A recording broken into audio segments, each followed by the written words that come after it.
చైనాలో ఒక ఆచారం ఉందట. కొత్త సంవత్సరానికి ఆహ్వానం పలుకుతూ అక్కడ పందుల్ని కోస్తూ విందులు ఏర్పాటు చేసుకుంటారు. విందు వినోదాలతో అక్కడ కూడా అంగరంగ వైభవంగా మనలాగే డప్పులు వాయిద్యాలతో ఎంజాయ్ చేస్తారు. పందులతో విందు కాకుండా అక్కడ సొంతంగా తయారు చేసుకున్నటువంటి మద్యాన్ని అంటే వైన్ కూడా తాగుతారు వాళ్ళు. ఆ విధంగా 2 రోజులు 3 రోజులు జరుపుకుంటారట. అయితే ఇక్కడ దై అనే ఒక ఆవిడ విలేజ్లో ఉంటారు. వాళ్ళ నాన్నగారు చాలా వృద్ధాప్యంలో ఉన్నారు. మామూలుగా ఇంట్లో మగవారే కదా కొయ్యాలి పందులు. అయితే ఇక్కడ 2 పందులు కొయ్యడానికి ఆవిడ తన తండ్రికి శక్తి సరిపోదేమోనని సోషల్ మీడియాలో అంటే టిక్టాక్లో ఒక పోస్ట్ పెట్టారు ఆవిడ.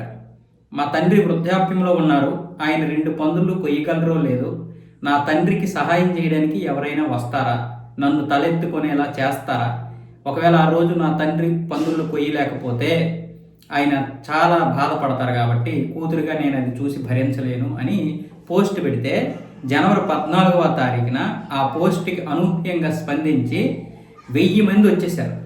ఆ తర్వాత రోజు 2000 మంది వచ్చేసారు. ఎలా జరిగిందంటే ఈ యొక్క పోస్ట్కి అందరూ స్పందించేసి నగరాల నుంచి అలాగే పక్కపక్కన ఉన్నటువంటి పట్టణాల నుంచి కూడా వచ్చేసారు. 100, 200, 300 కిలోమీటర్ల నుంచి కార్లు వేసుకొని వచ్చేసారు. ఆ కుంగ్ఫు అనే ఒక ఊరిలో పూర్తిగా ట్రాఫిక్ జామ్ అయిపోయింది. ఆవిడ ఆ జనాలను చూసి భయపడిపోయి వెంటనే పోలీస్ స్టేషన్కి వెళ్ళి విషయం చెప్తే వాళ్ళు దాన్ని చూసి ఆనందించి మరికొంతమంది అధికారులు అక్కడ నియమించి ఎటువంటి ఇది లేకుండా గందరగోళం జరగకుండా మొత్తం చూసుకున్నారు. ఇలాగే ఈ యొక్క పర్యాటక అధికారులు కూడా దీన్ని గమనించి ఇది మహా అద్భుతం, ఒక సినిమాలో జరిగినటువంటి ఒక సన్నివేశాన్ని మాకు గుర్తు చేస్తుంది అంటూ ఇంతమందికి 2 పందులు ఏం సరిపోతాయి అని వాళ్ళు మరికొన్ని పందులు ఆవిడికి బహూకరించి ఆ పందులు మాంసం చేయడానికి అలాగే వంటలు వండడానికి మరికొంతమందిని నియమించారు. అక్కడ ఇంకా జనాభా ఎక్కువైపోవడం వల్ల మరికొన్ని రెస్టారెంట్లు కూడా ఆ బయట ఉన్నటువంటి వారికి ఆహారాన్ని అందించే బాధ్యతను ఎత్తుకున్నాయి. మొదటి రోజు 1000 మందికి భోజనాలు పెడితే రెండో రోజు 2000 మంది వచ్చారు. 2000 మందికి అక్కడ భోజనాలు పెట్టారు.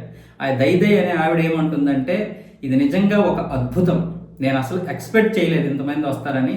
అలాగే ప్రభుత్వం కూడా బాగా స్పందించి పందులు ఇచ్చింది, అన్ని విధాలుగా కూడా మాకు సహకరించింది. నేను 48 గంటల్లో కేవలం 4 గంటలు మాత్రమే నిద్రపోయాను. ఇక ఎవరైనా మా ఇంటికి వస్తే ఇక్కడ మా ఊరు వచ్చినప్పుడు మా ఇంటికి కాదు మా ఊరిని సందర్శించండి, మాకు పర్యాటకంగా అభివృద్ధి సాధిస్తుందనే విధంగా ఆవిడ మాట్లాడింది. అంటే ఆ తరువాత రోజు నుంచి కూడా 15, 16, 17వ తారీఖు నుంచి కూడా ఆ ఇంటికి వచ్చేస్తున్నారట చాలామంది జనాలు ఆవిడని చూడడానికి, వాళ్ళ నాన్నగారిని చూడడానికి, ఆ ఇంటిని చూడడానికి. ఆవిడ ఆ విధంగా విసిగిపోయారు చివరికి. దాంతో ఒక 2 పందులను చంపడానికి 2000 మంది వచ్చారు. ఇది ఒక మహా అద్భుతం అంటూ ఆవిడైతే మళ్ళీ అందరికీ కృతజ్ఞతలు చెప్తూ పోస్ట్ పెట్టారు ఆవిడ.